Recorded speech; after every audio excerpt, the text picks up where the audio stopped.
Shalom. Shalom. Shalom. Selamat hari Minggu. Selamat hari Minggu. Selamat hari Minggu. Selamat menikmati hadirat Tuhan di ibadah kita hari ini, Minggu tanggal 31 Mei 2020. Sebelum kita mulai ibadah ini, mari kita sama-sama berdoa. Bapa di dalam surga, Bapa yang baik, di pagi hari ini kami menghadap hadirat-Mu, kami naikkan syukur dan terima kasih buat pemeliharaan-Mu, penyertaan-Mu sepanjang minggu atas kami.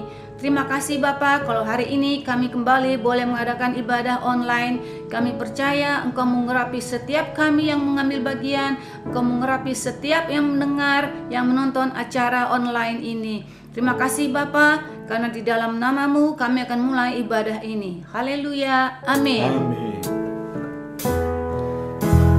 Naikkan syukur padamu, Yesus. Ku sembah sujud kepadamu, Tuhan. Di hadapan tata kemuliaan-Mu, ku tinggikan, ku agungkan selamanya.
diberkati untuk doa syafaat.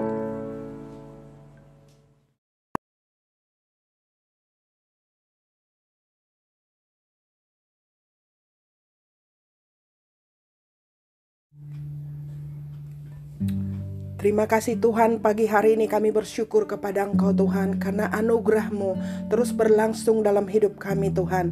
Pagi hari ini kami datang berterima kasih kepada Engkau ya Bapa, sebab Engkau memberikan kesempatan bagi kami di pagi hari ini untuk datang bersyukur dan beribadah kepada nama Tuhan lewat streaming ini Tuhan. Kami percaya bahwa kuasa dan kasih-Mu tidak pernah berhenti turun bagi setiap kami umat-Mu. Hari ini Tuhan, kami bawa hidup kami kepada Engkau. Kami tahu hidup kami ada di dalam tangan-Mu. Kami terus mau berkata, terima kasih Tuhan, terima kasih untuk kasih-Mu, untuk anugerah-Mu bagi setiap kami. Sebab Engkau memberikan kesempatan demi kesempatan bagi kami untuk datang berterima kasih, untuk datang memuji-muji Engkau ya Bapa di dalam nama Tuhan Yesus. Terima kasih Tuhan untuk pagi hari ini Tuhan. Pagi hari ini Tuhan, kami bawa seluruh Tuhan hidup kami kepada Engkau Tuhan. Biar kuasa-Mu dan pengurapan dari sorga turun bagi ibadah kami pada pagi hari ini. Biar setiap kasih karunia-Mu Tuhan dapat kami nikmati dan kami rasakan. Bahkan pujian penyembahan kami di pagi hari ini Tuhan menyenangkan hati-Mu ya Bapa. Terima kasih Bapa yang baik. Hari ini juga Tuhan kami mau berdoa Tuhan Yesus buat Bapak Gembala kami Tuhan Paroditus Mangun Saputro, dan juga Tuhan Ibu Gembala kami Rosianti Tuhan, dan seluruh anak-anak mereka, bahkan mantu dan cucu mereka. Kami bawa ke dalam tangan pengasihan-Mu. Biar Roh-Mu terus menuntun mereka, mengurapi mereka lebih dan lebih lagi Tuhan. Kasih karunia-Mu Tuhan terus bekerja di dalam hidup mereka Tuhan. Anugerah-Mu cukup bagi mereka Tuhan. Hari ini juga Tuhan kami mau bawa Tuhan pembicara di pagi hari ini Tuhan, pengurapan yang baru, wahyu yang baru yang datang daripada Tuhan, yang akan membimbing kami, mengajak kami, mengajar kami Tuhan, mengingatkan kami, sehingga Tuhan kami makin hari makin mengasihi Tuhan dan makin dekat dengan Engkau. Terima kasih Bapa yang baik. Kami juga mau berdoa Tuhan bagi bangsa kami, bangsa Indonesia yang Kau kasihi. Biar kuasa-Mu Tuhan, biar belas kasih-Mu, biar kemurahan-Mu Tuhan turun bagi bangsa kami Tuhan. Kami datang padamu Tuhan, membawa bangsa kami Tuhan, belas kasih-Mu turun bagi bangsa dan negara kami Tuhan.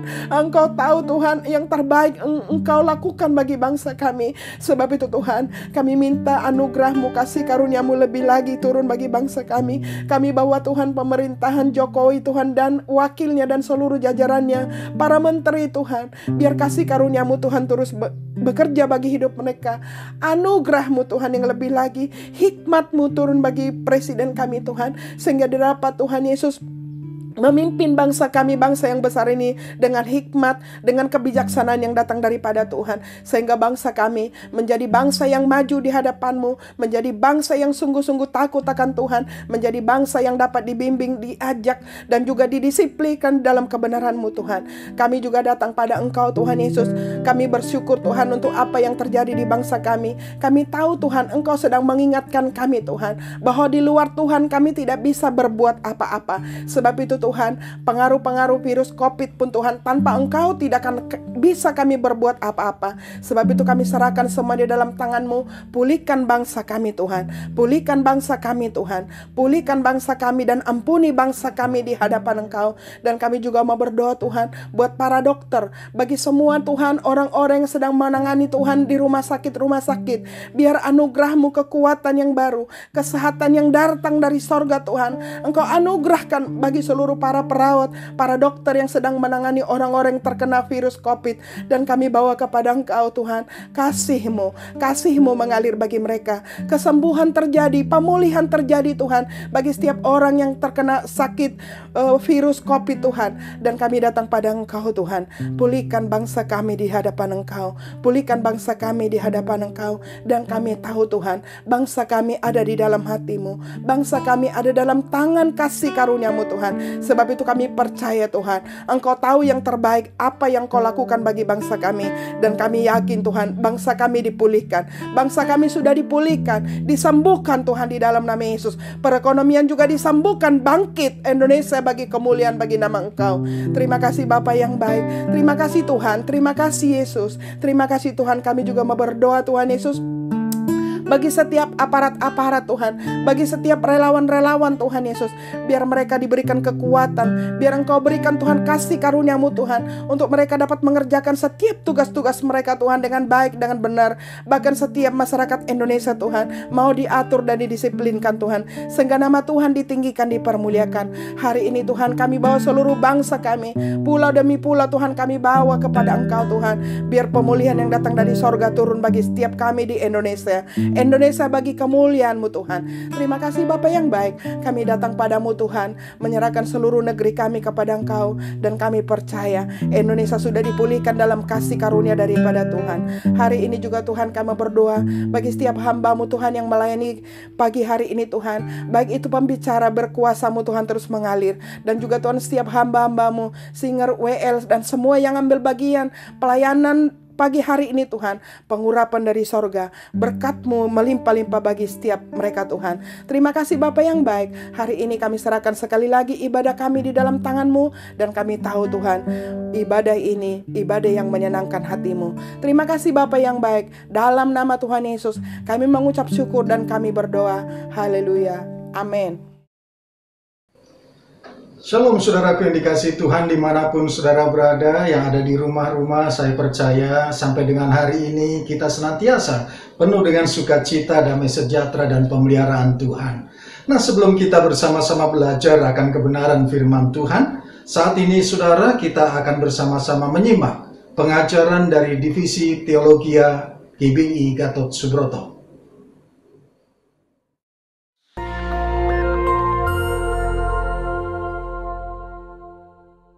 Shalom saudara sekalian, pada kesempatan kali ini kita membahas doktrin penting untuk kaum Pentakosta, yaitu bahasa roh. Bahasa roh anugerah besar bagi semua murid Tuhan.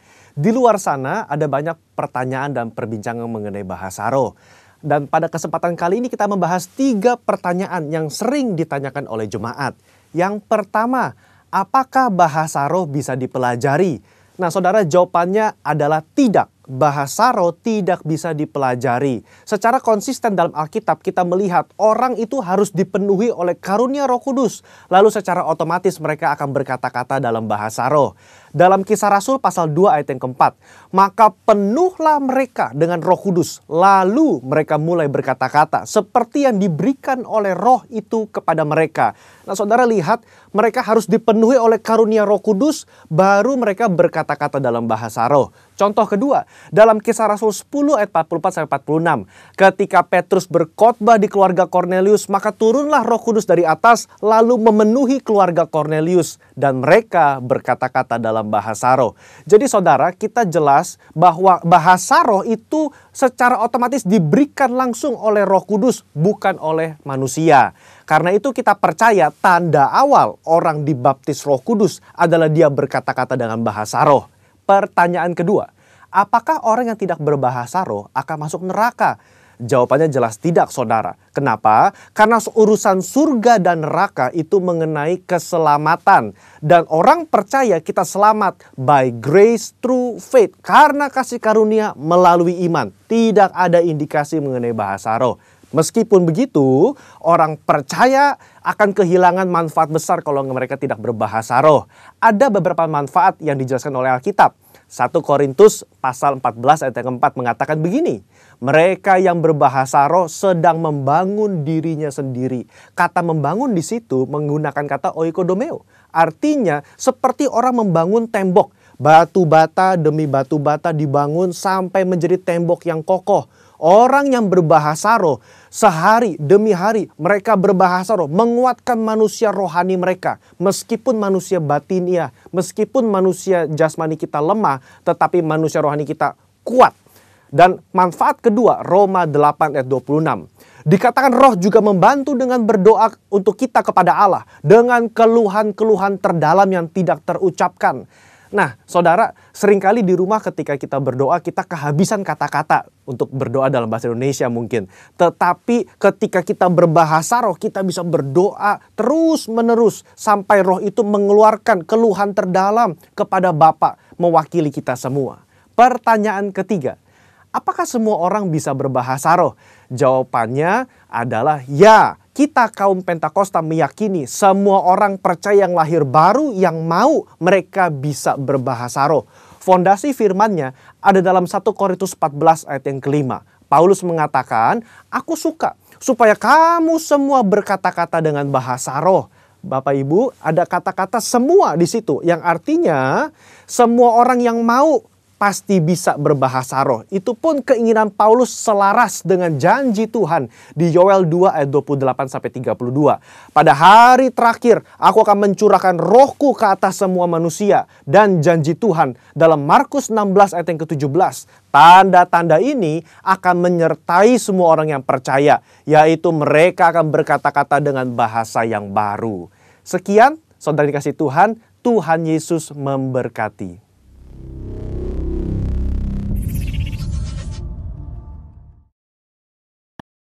Mari kita siapkan hati untuk masuk dalam firman Tuhan.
Kami bawa hamba-Mu yang akan menyampaikan isi hati-Mu pada hari ini.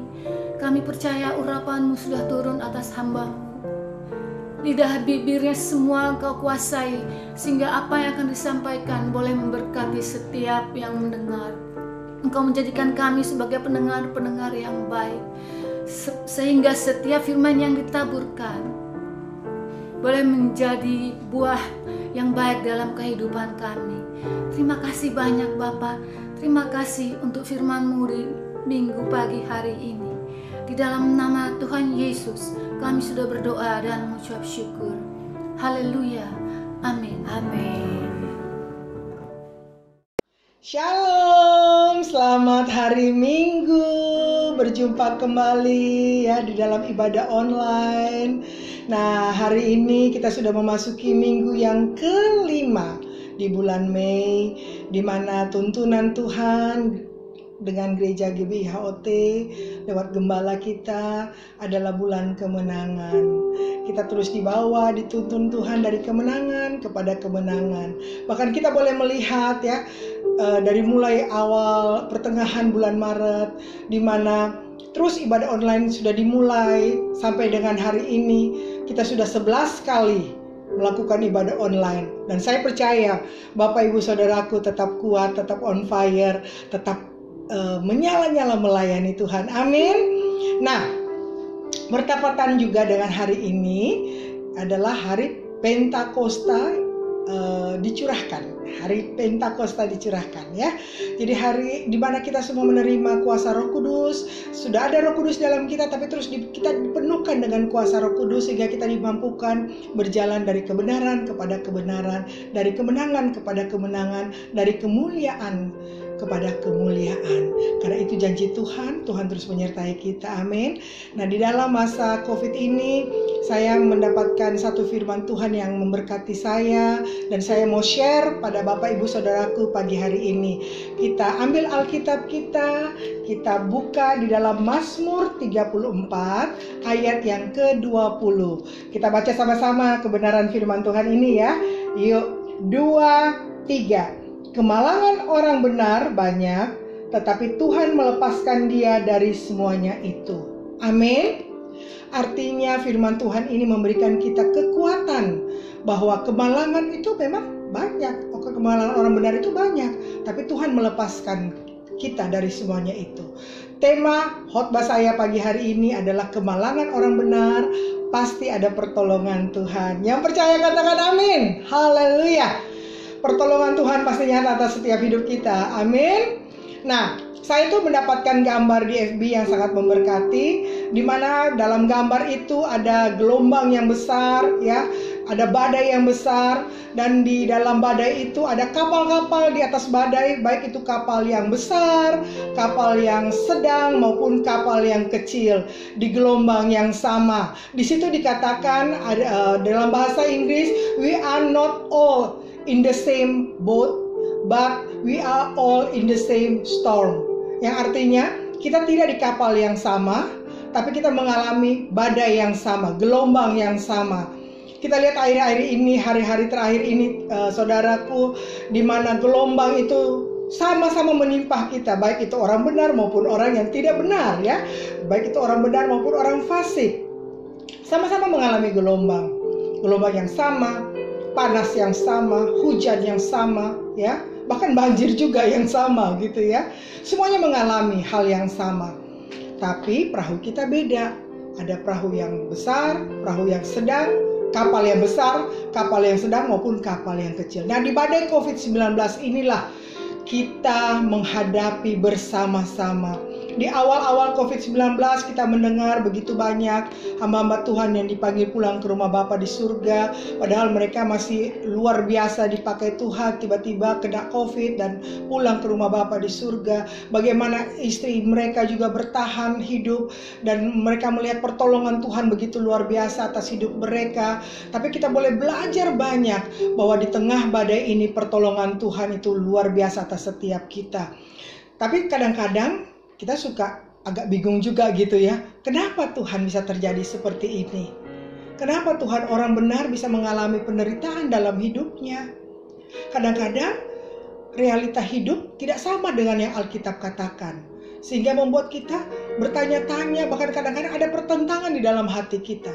Nah, mengapa bisa demikian saudara? Sementara ayat pokok kita pada pagi hari ini di dalam Mazmur 34 ayat 20 firman Tuhan katakan, kemalangan orang benar banyak, tetapi Tuhan melepaskan dia dari semuanya itu.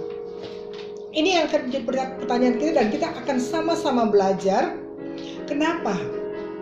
Karena menurut Alkitab, orang benar itu tidak ada seorang pun yang benar. Roma 3 ayat 10 bilang ya, Tidak ada yang benar, seorang pun tidak. Namun setiap kita yang sudah percaya adalah orang-orang yang sudah dibenarkan karena iman kita kepada Kristus. Kita dibenarkan karena iman kita kepada Kristus, bukan hasil usaha kita. Di dalam Roma 3 ayat 24 firman Tuhan katakan, dan oleh kasih karunia telah dibenarkan dengan cuma-cuma karena penebusan dalam Kristus Yesus. Karya penebusan Tuhan Yesus itu di dalam hidup kita itu sangat teramat mahal. Saudara, sangat teramat mahal. Kenapa? Karena Tuhan Yesus turun ke bumi untuk menyelamatkan setiap kita. Darahnya yang kudus mengampuni setiap dosa dan pelanggaran kita. Darahnya teramat sangat mahal. Penebusannya teramat sangat mahal. Tapi kenapa kita sebagai orang-orang yang sudah dibenarkan Tuhan, kita tetap mengalami kemalangan? Padahal Tuhan menginginkan supaya setiap kita sungguh-sungguh hidup di dalam kekudusan. Kita tidak bercacat, tidak bercela di hadapan Tuhan dalam keadaan apapun. Tapi mengapa orang benar mengalami kemalangan? Pertanyaannya kan seperti itu. Pertanyaan yang sering timbul di kalangan orang percaya, mengapa kita sudah menjadi orang benar tetap saja mengalami kemalangan, banyak masalah, banyak penderitaan, ditipu orang yang tadinya sebelum hidup baru, lahir baru, sebelum mengikut Tuhan Yesus sungguh-sungguh, kita sudah seakan-akan kita diberkati, kita luar biasa mengalami kelimpahan, tapi waktu mengikut Tuhan Yesus tiba-tiba perusahaan bangkrut, tiba-tiba rumah tangga berantakan, ditipu orang, di PHK, bahkan di dalam badai COVID-19 banyak perusahaan-perusahaan bangkrut, mem-PHK-kan banyak orang yang tidak mendapatkan pekerjaan, dirumahkan saudara, ya, padahal dia orang benar, orang yang cinta Tuhan. Kenapa Tuhan bisa terjadi seperti itu? Seringkali pertanyaan itu muncul dalam benak kita. Nah, saya mencatat 3 hal yang menjadi jawaban mengapa orang benar mengalami kemalangan yang begitu luar biasa. Kita sama-sama belajar ya. Yang pertama, mengapa orang benar mengalami kemalangan? Yang pertama adalah Tuhan mau menyatakan keadilannya. Karena Tuhan itu adil, maha adil, sangat adil, ya. Tuhan menyatakan keadilannya di dalam setiap kehidupan kita. Kalau kita lihat di dalam Alkitab bagaimana para murid-murid Tuhan Yesus yang mengikuti Tuhan Yesus 3,5 tahun, mereka mengalami penderitaan demi penderitaan. Bahkan kalau kita baca, tidak ada satupun di antara mereka selain Yohanes yang mengalami mati karena usia tua. Semuanya mengalami mati yang penuh dengan penderitaan. Baik itu Petrus, baik itu Rasul Paulus maupun Stefanus, semuanya mengalami penderitaan yang luar biasa. Bahkan Yohanes sebelum dibuang ke Pulau Patmos juga sudah sempat digoreng juga gitu ya. Tapi hanya Yohanes yang bisa mati pada usia tua. Nah, kenapa itu bisa terjadi? Karena Tuhan izinkan penderitaan itu terjadi dalam hidup mereka untuk menyatakan bahwa Tuhan itu adil. Kenapa? Karena dengan penderitaan mereka, kita yang hidup di masa sekarang bisa belajar. Ada nilai-nilai yang disampaikan di dalam kebenaran firman Tuhan lewat kehidupan para murid-murid Tuhan Yesus. Di mana penderitaan mereka itu akan membuat kita setiap kali kita membaca firman Tuhan, kita menjadi kuat. Kita menjadi dikuatkan kembali. Karena kita boleh belajar banyak dari nilai-nilai kehidupan orang-orang yang sudah lebih dulu dari kita. Para rasul, para murid Tuhan Yesus yang memberikan contoh teladan yang begitu luar biasa. Amin, saudara. Jadi pertama, kenapa kita mengalami kemalangan dalam hidup kita sebagai orang benar? Itu adalah Tuhan mau menyatakan kepada setiap kita bahwa Tuhan itu adil. Setiap kita, bahkan kalau kita lihat hamba Tuhan yang sudah pulang ke rumah Bapa di surga dalam badai COVID yang kemarin, mereka meninggalkan nilai-nilai yang luar biasa buat pengerja, buat jemaat, buat keluarganya, ya. Pasti itu. Karena Tuhan itu adil, sangat adil. Bahkan firman Tuhan katakan di dalam Mazmur 34 ayat 16, firman Tuhan katakan, mata Tuhan tertuju kepada orang-orang benar dan telinganya kepada teriak mereka minta tolong. Jadi Tuhan tetap mendengar setiap teriakan kita karena Tuhan itu adil, ya. Mata Tuhan terus tertuju kepada kita. Bahkan di dalam Mazmur 33 ayat 13 sampai dengan 15 juga firman Tuhan. Saya mau bacakan sebentar ya, ini luar biasa banget nih. Mazmur 33 ayat yang ke-13 sampai dengan yang ke-15. Firman Tuhan katakan demikian, saudara. Tuhan memandang dari surga, Ia melihat semua anak manusia dari tempat kediamannya, Ia menilik semua penduduk bumi, Dia yang membentuk hati mereka sekalian, yang memperhatikan segala pekerjaan mereka. Artinya Tuhan tahu, ya, Tuhan tahu setiap kita. Tuhan tilik setiap kita, bahkan Tuhan yang membentuk hati kita. Jadi kalau Tuhan izinkan kemalangan itu terjadi, Tuhan mau menyatakan keadilannya supaya kita bisa meninggalkan nilai-nilai yang luar biasa buat generasi berikutnya. Amin. Ada kesaksian yang luar biasa. Yang kedua, kenapa orang benar mengalami kemalangan? Itu yang kedua adalah memurnikan iman. Seperti di dalam Ayub pas 42 ayat yang kelima, di situ dikatakan demikian. Hanya dari kata orang saja aku mendengar tentang Engkau, tetapi sekarang mataku sendiri memandang Engkau. Kita tahu Ayub orang yang sangat saleh, ya. Orang yang cinta Tuhan, dia hidup dalam kebenaran, dia diberkati dengan luar biasa. Tapi Tuhan izinkan untuk dia terus mengalami penderitaan, pencobaan yang luar biasa. Untuk apa? Untuk memurnikan imannya. Jadi yang kedua, Tuhan izinkan kita kemalangan menimpa kita supaya iman kita dimurnikan. Amin. Iman kita semakin dimurnikan dan Tuhan lihat respon kita. Waktu respon Ayub benar, maka Tuhan memulihkan segala sesuatu. Waktu respon kita benar, maka Tuhan juga pasti memulihkan kita. Amin. Saya mau kesaksian lagi sedikit.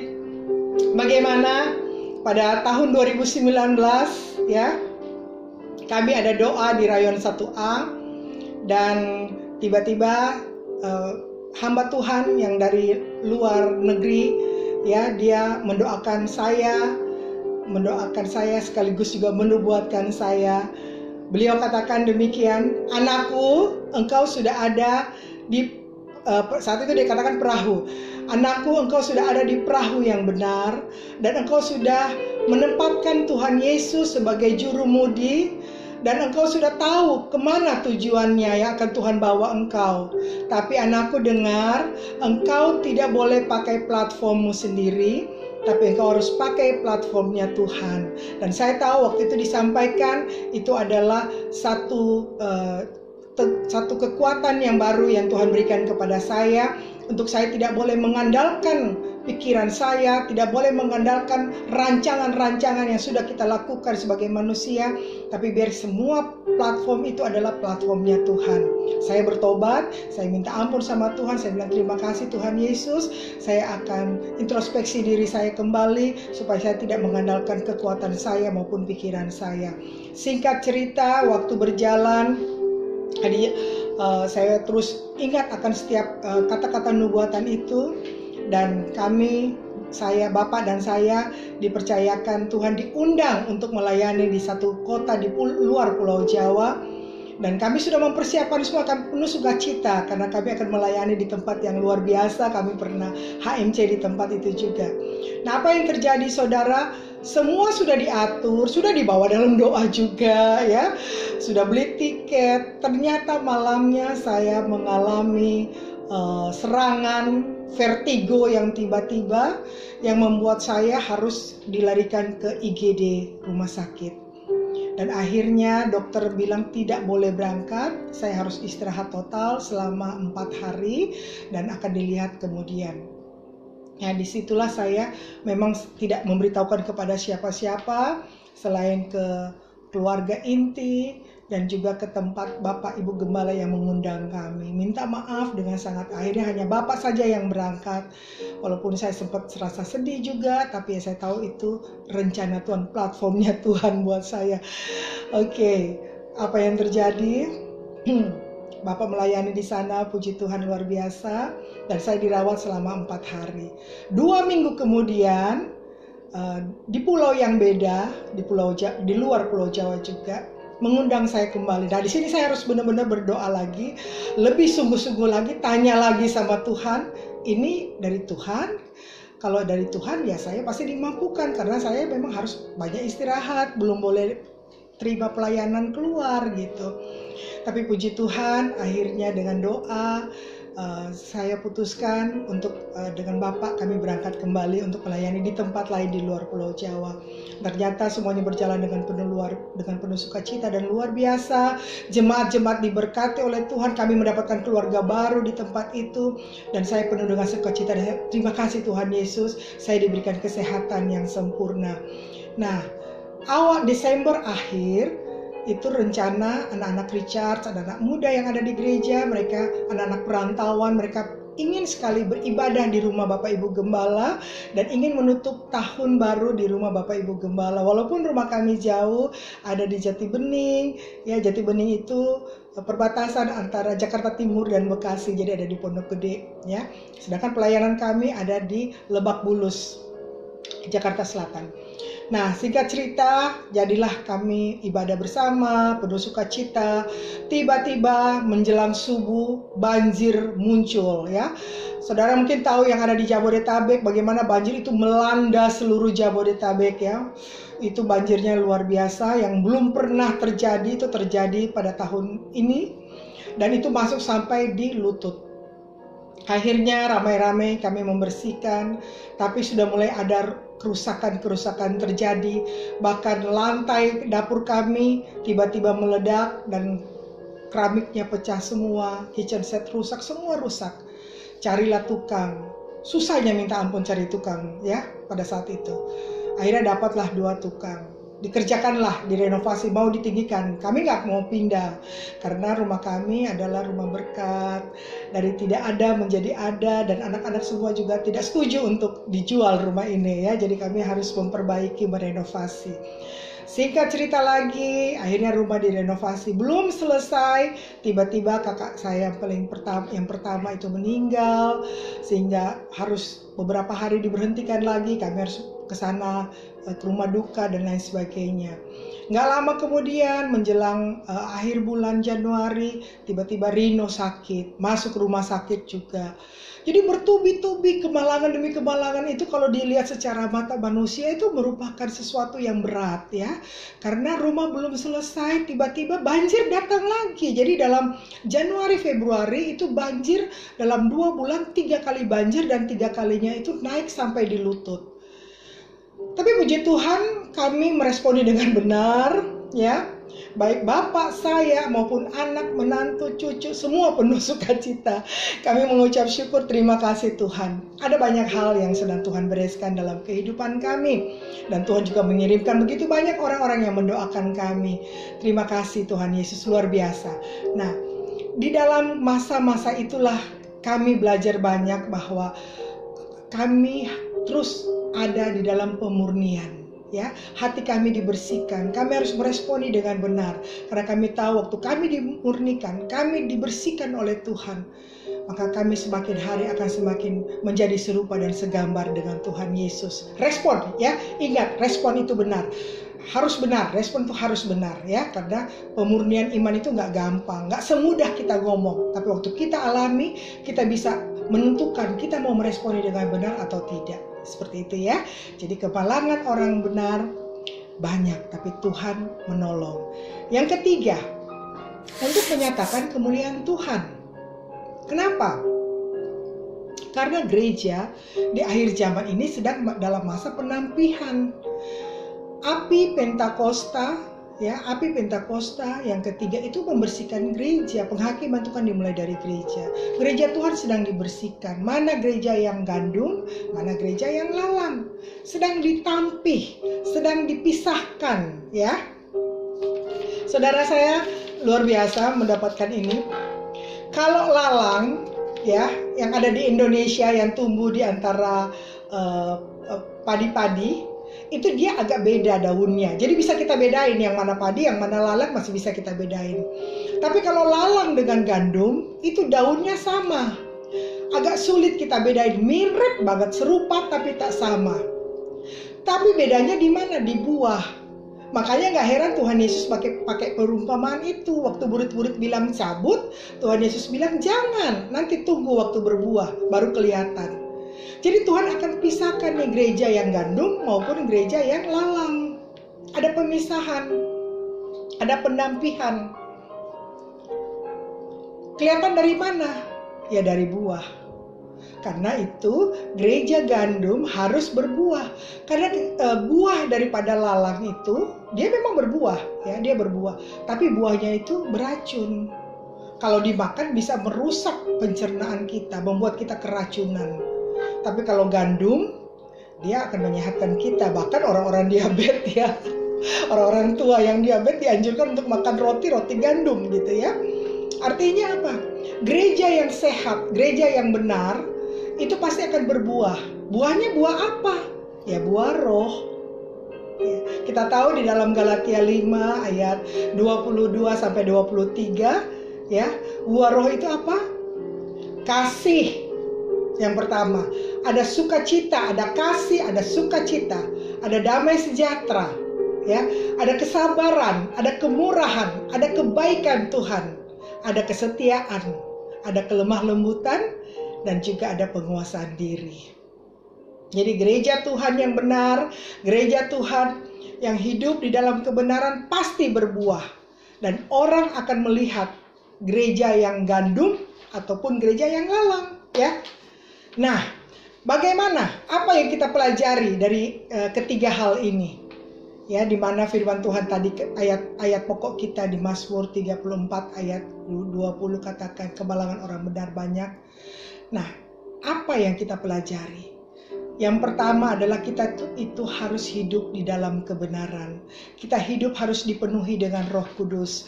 Kita hidup harus takut akan Tuhan. Itu kunci penting di dalam kita mengarungi kehidupan ini untuk kita menjadi orang yang benar. Amin. Untuk menjadi orang yang benar itu kan tadi sudah saya sampaikan di awal, bukan hasil usaha kita, tapi karena kasih karunia dan anugerah Tuhan. Tapi bagian kita, kan Tuhan sudah memberikan hati, ya, menciptakan hati kita. Tapi tugas kita adalah menjaga hati. Amsal 4 ayat 23, firman Tuhan katakan, jagalah hatimu dengan segala kewaspadaan, karena dari situlah terpancar kehidupan. Kehidupan apa yang mau kita pancarkan untuk menjadi gereja yang benar, menjadi orang-orang benarnya Tuhan? Kehidupan yang dikuasai oleh Roh Kudus. Kehidupan yang dipimpin oleh Roh Kudus. Kehidupan yang meluaskan karya Roh Kudus hidup dalam hidup kita, berdaulat dalam hidup kita, memegang alih kendali hidup kita, sehingga membuat kita bisa berjalan di dalam kebenaran. Karena tanpa Roh Kudus kita nggak bisa berjalan di dalam kebenaran. Hanya Roh Kudus, karya penebusan Tuhan Yesus itulah yang terus memampukan kita untuk berjalan dalam kebenaran. Bagaimana supaya kita bisa hidup dalam kebenaran dan takut akan Tuhan? Yang pertama tadi, kita harus jaga hati kita dengan segala kewaspadaan. Amsal 4 ayat 23. Supaya terpancar kehidupan Kristus dari hidup kita. Ada buah roh tadi, ada kasih, ada sukacita, ada damai sejahtera, ada kemurahan, kebaikan, kesetiaan, kelemah lembutan, penguasaan diri, penuh dalam hidup kita. Saya ingat saya di dapur saya taruh nih buah roh.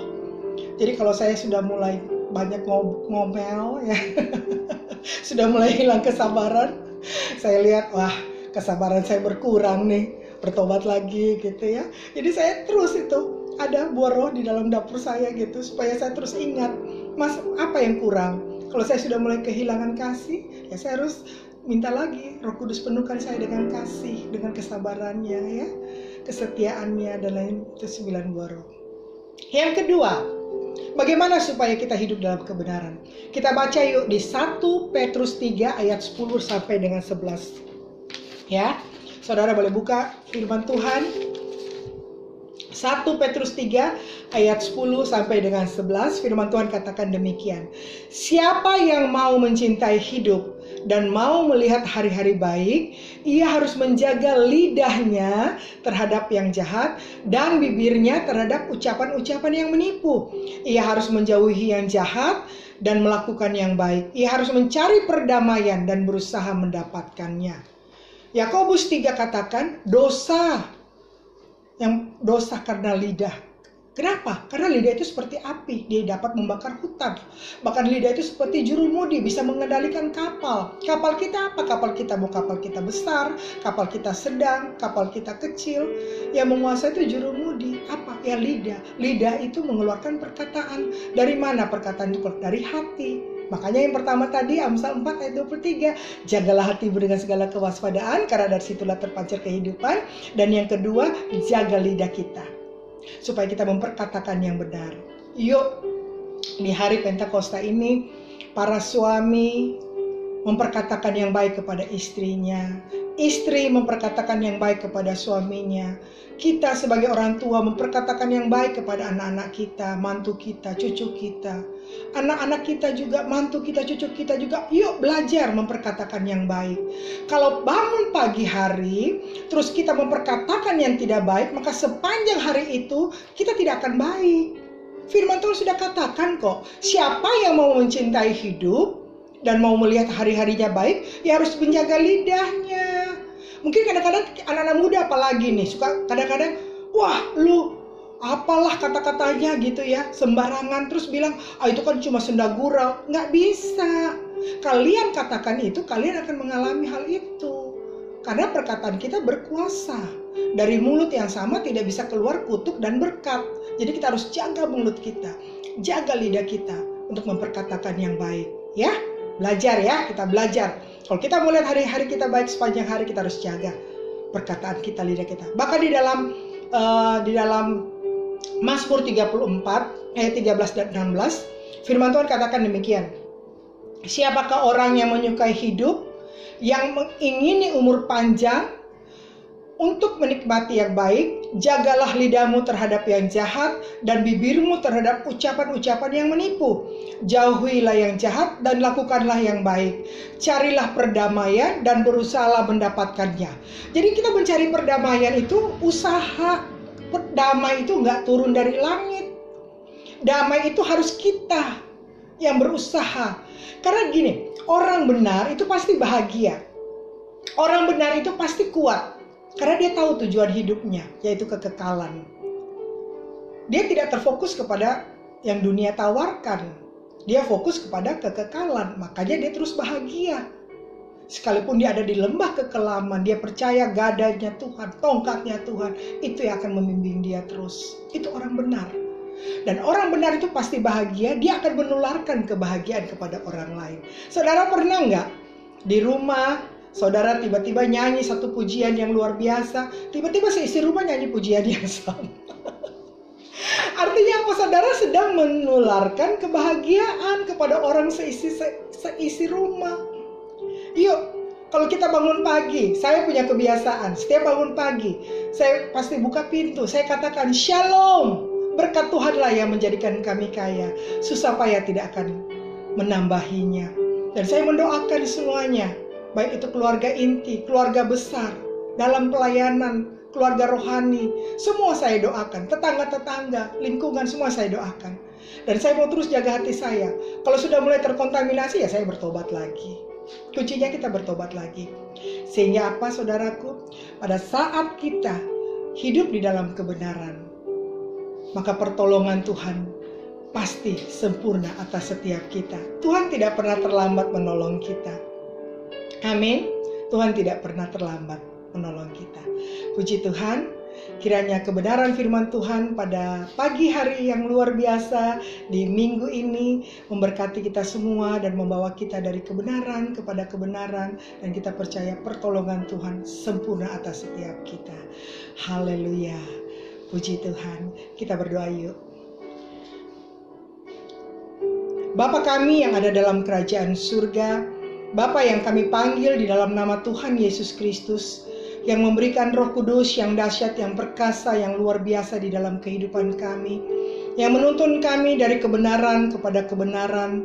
Kami boleh melihat di bulan kemenangan ini Tuhan, kami boleh terus dibenarkan oleh darah Yesus, dan setiap kami dipenuhkan dengan kuasa Roh Kudus, supaya Roh Kudus terus menuntun kami, membawa kami dari kebenaran kepada kebenaran, dari kemuliaan kepada kemuliaan, dari kemenangan kepada kemenangan. Tuhan Yesus, ampuni semua dosa dan pelanggaran kami. Kalau hari-hari ini kami mungkin ada yang bersungut-sungut, kami mungkin sudah mulai tawar hati Tuhan, ampuni kami Tuhan. Bawa kami kembali Tuhan Yesus, untuk kami mau terus ada dalam hadirat Tuhan. Karena firman-Mu katakan, di dalam tinggal tenang terletak kekuatan kami. Terima kasih Bapa, terima kasih Tuhan Yesus, terima kasih Roh Kudus. Hamba-Mu sudah selesai menyampaikan kebenaran firman Tuhan, meteraikan semua kebenaran ini dalam hati kami, di dalam pikiran kami, sehingga apapun yang kami lakukan itu menyenangkan hati Tuhan. Terima kasih Tuhan Yesus, terpujilah nama-Mu. Setiap kita diberkati, sama-sama kita katakan amin. Haleluya, puji Tuhan. Selamat hari Minggu, Tuhan Yesus memberkati kita semua. Shalom. Haleluya, haleluya. Saya percaya saudaraku yang ada di rumah pagi hari ini diberkati oleh kebenaran firman Tuhan yang disampaikan oleh hambanya Ibu Pendeta Rosianti Roditus, yang terambil dari firman Tuhan Mazmur 34 ayat 20 yang berkata, kemalangan orang benar banyak, tetapi Tuhan melepaskan dia dari semuanya itu. Nah saudara, dari kebenaran firman Tuhan ini saya mencatat ada 3 hal kenapa orang benar mengalami kemalangan. Yang pertama saudara, supaya Tuhan menyatakan keadilannya. Karena apa? Karena orang benar, orang fasik menghadapi hal yang sama, menghadapi hujan yang sama, menghadapi panas yang sama, menghadapi pandemi COVID-19 yang sama. Ya, jadi Tuhan ingin menunjukkan keadilannya. Dan yang kedua saudara, agar Tuhan mau supaya iman kita dimurnikan dari waktu ke waktu. Dan yang ketiga, menyatakan kemuliaannya di dalam kehidupan kita. Nah saudara yang dikasihi Tuhan, di dalam masa-masa gelombang-gelombang yang kita hadapi hari-hari ini, kita hanya membutuhkan satu kekuatan. Agar ketiga hal ini terjadi dalam kehidupan kita. Supaya Tuhan menyatakan keadilannya di dalam kehidupan kita, supaya Tuhan memurnikan iman kita, dan juga supaya Tuhan menyatakan kemuliaannya. Tidak kebetulan saudara kalau hari ini ya adalah hari Pentakosta. Apa yang dimaksudkan dengan Pentakosta? Pentakosta adalah hari ke-50. Setelah Tuhan Yesus bangkit dari kematiannya, maka 40 hari Tuhan Yesus menampakkan dirinya kepada para muridnya dan berkata, damai sejahtera bagi kamu. Dan bukan hanya itu saja saudara. Setelah hari ke-50, Tuhan Yesus menjanjikan satu penolong, yaitu Roh Kudus. Oleh sebab itu saudara, di dalam Yohanes pasal 14 ayat 26 dan 27 berkata demikian. Tetapi penghibur, yaitu Roh Kudus, yang akan diutus oleh Bapa dalam namaku, dialah yang akan mengajarkan, perhatikan, dia yang akan mengajarkan segala sesuatu kepadamu dan akan mengingatkan kamu akan semua hal yang telah kukatakan kepadamu. Damai sejahtera ku tinggalkan bagimu, damai sejahtera ku berikan kepadamu, dan apa yang kuberikan tidak seperti yang diberikan oleh dunia kepadamu. Janganlah gelisah dan gentar hatimu. Ini adalah isi hati Tuhan saudara, untuk kita tidak gentar dan tidak gelisah. Oleh sebab itu hari-hari ini di Pentakosta, hari yang ke-50, pencurahan Roh Kudus sedang terjadi. Mari kita buka hati kita supaya kita dipenuhkan oleh kuasa Roh Kudus sebagai penolong yang mengajar kita di dalam hidup kita, agar kita terus menjadi orang yang benar. Ketika kita menjadi orang yang benar, pasti Tuhan akan menolong kita. Dan Tuhan akan memberkati kita dengan damai sejahtera. Jangan takut dan gelisah. Karena hari-hari ini saudara, hari-hari yang begitu banyak goncangan. Tetapi saya percaya Roh Kudus yang akan memampukan kita untuk kita terus berdiri menjadi orang yang benar di hadapan Tuhan. Nah saya mengajak saudara yang ada di rumah hari ini, mari buka hati kita. Undang kuasa Roh Kudus turun di dalam kehidupan kita. Buka hatimu, buka hati kita supaya hidup kita dipenuhkan dengan kuasa Roh Kudus. Saudara yang ada di rumah, mari persiapkan dirimu. Kita akan sama-sama mengundang kuasa Roh Kudus di Pentakosta ini, di hari yang ke-50 ini, supaya Roh Kudus itu menghibur kita, mengajar kita, memampukan kita untuk kita tidak menjadi gelisah dan gentar untuk menghadapi hari-hari ini. Mari buka hati, undang Roh Kudus. Oh haleluya. Roh Kudus yang diberikan dan dicurahkan kepada kita. Oh haleluya, haleluya. Mari minta dengan sungguh-sungguh saudara, supaya hidup kita dipenuhkan dengan Roh Kudus. Oh haleluya, haleluya. Terima kasih Tuhan Yesus. Oh haleluya.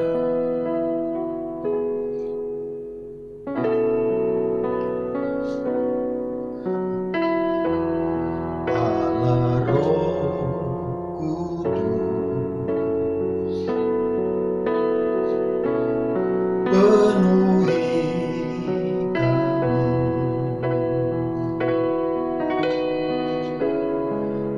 rindu Kau selalu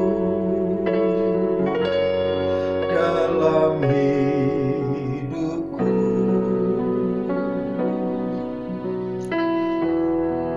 Allah Roh Kudus, ubah hatiku,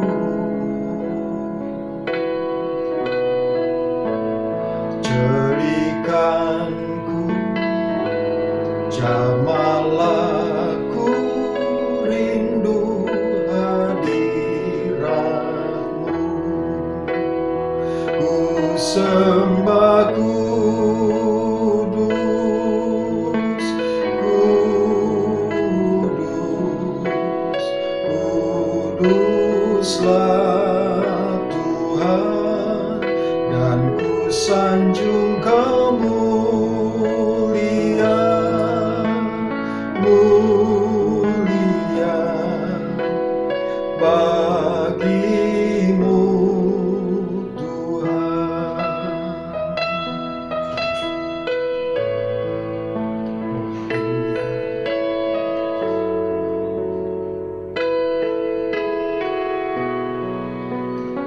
Oh Yesus, penuhkan kami dengan kuasa Roh Kudus-Mu ya Tuhan. Karena kami memerlukan-Mu ya Tuhan. Allah Roh Kudus, penuhi kami.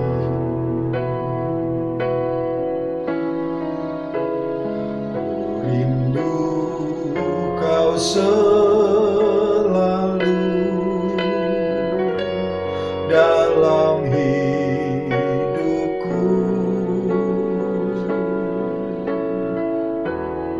Allah Roh Kudus, ubah hatiku,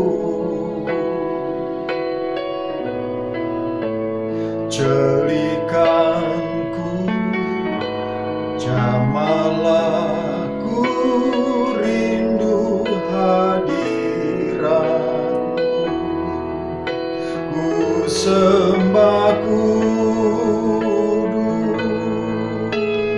kudus, kuduslah Tuhan, dan ku sanjung Kau mulia, mulia bagimu Tuhan. Ku sembah kudus, kudus, kudus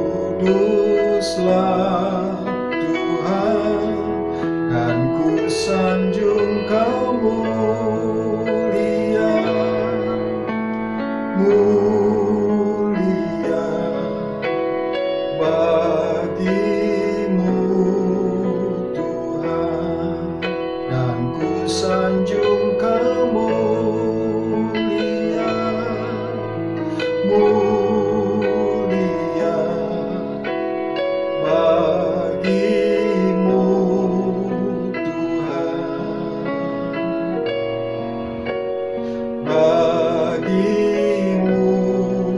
Tuhan. Oh haleluya, haleluya, haleluya. Biar kiranya pada saat ini ya Tuhan, pagi hari ini Roh Kudus memenuhkan kami. Roh Kudus juga memenuhkan setiap jemaat-jemaat-Mu yang ada di rumah masing-masing. Agar kiranya dengan kekuatan Roh Kudus-Mu Tuhan, Engkau boleh menyatakan keadilan-Mu di dalam kehidupan orang yang benar. Dengan kepenuhan Roh Kudus yang Engkau berikan kepada kami, Engkau boleh memurnikan iman kami, agar kiranya kami tetap teguh berdiri di hadapan Tuhan di dalam kebenaran-Mu. Oleh karena Roh Kudus-Mu Tuhan, biar kiranya juga Engkau menyatakan kemuliaan-Mu bagi setiap orang yang benar. Dan kami berdoa, hamba-Mu berdoa untuk setiap umat-umat-Mu yang ada di rumah, yang sedang mengikuti ibadah ini. Kami percaya hari ini Tuhan, di Pentakosta hari yang ke-50 ini, Tuhan memenuhkan kami dengan kuasa Roh Kudus-Mu, agar kiranya kami dimampukan untuk berjalan di dalam kebenaran-Mu, menghadapi gelombang apapun juga. Bapa, terima kasih buat kebenaran firman-Mu. Kami berdoa untuk hamba-Mu yang sudah menyampaikan firman-Mu, menyampaikan isi hati Tuhan. Ibu Pendeta Rosyanti Roditus, Engkau berkati di dalam pelayanannya, Engkau berkati di dalam kehidupannya, Engkau berikan kesehatan dimanapun berada hamba-Mu ini Tuhan. Kami percaya menjadi berkat. Dan saat ini Tuhan, kami juga berdoa untuk jemaat-jemaat Tuhan yang ada di rumah, umat-umat-Mu yang sedang menyaksikan ibadah online ini. Pada saat mereka putus asa, biar Roh Kudus memberikan pengharapan yang baru kepada mereka. Pada saat mereka lemah, Tuhan, Roh Kudus yang akan menguatkan mereka. Dan kami percaya ketika mereka, umat-Mu tidak lagi percaya akan kebesaran-Mu, Roh Kudus yang akan kembalikan kepercayaan mereka bahwa ada Tuhan yang sanggup menolong mereka. Yang tawar hati, Tuhan tolong.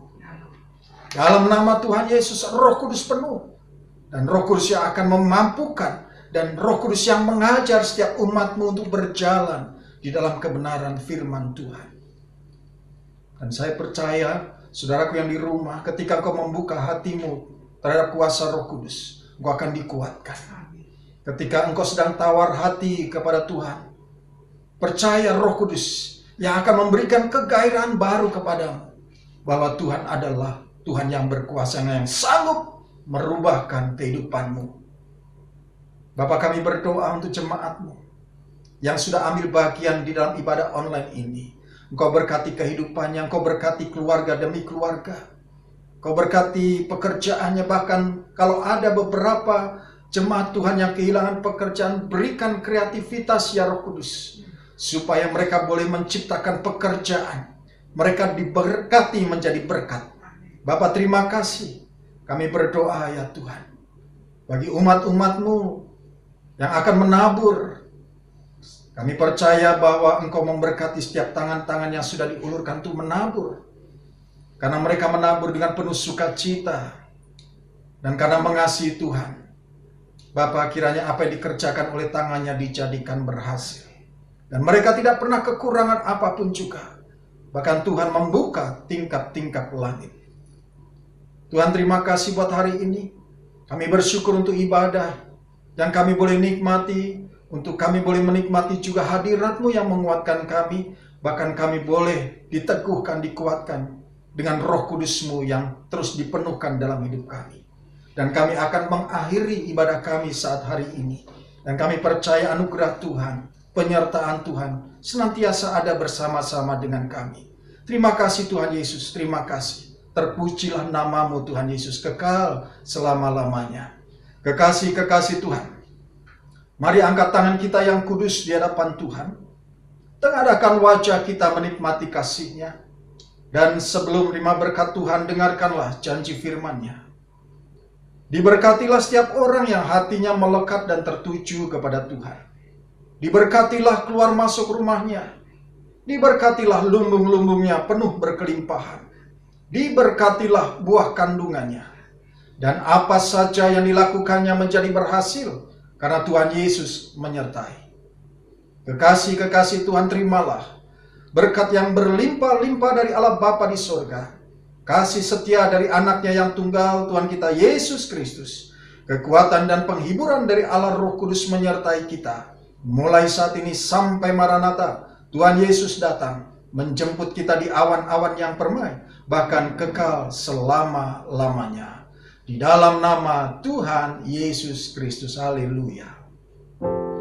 Bapa, terima kasih. Bapa, terima kasih.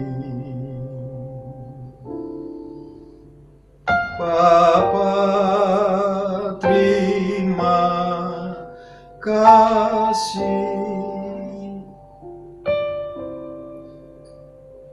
Bapa di dalam surga,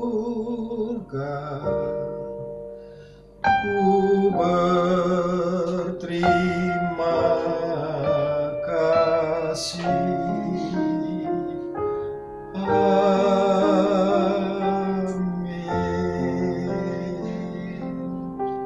Saudara yang dikasihi Tuhan, selamat hari Minggu. Tetap semangat, tetap sehat. Tuhan Yesus memberkati kita sekalian. Haleluya. Puji Tuhan. Shalom.